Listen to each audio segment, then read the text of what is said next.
ముందుగా నూతన సంవత్సర శుభాకాంక్షలు. సంవత్సరం అంతా హ్యాపీగా అందరూ ఉండాలని మనసారా కోరుకుంటున్నాను.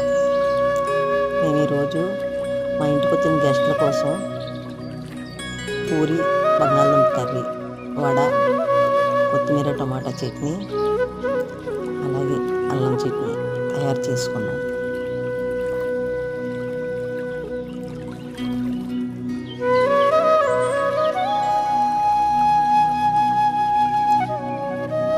స్వీట్ రసమలై, పాలకోవా పెట్టుకుంటున్నాం.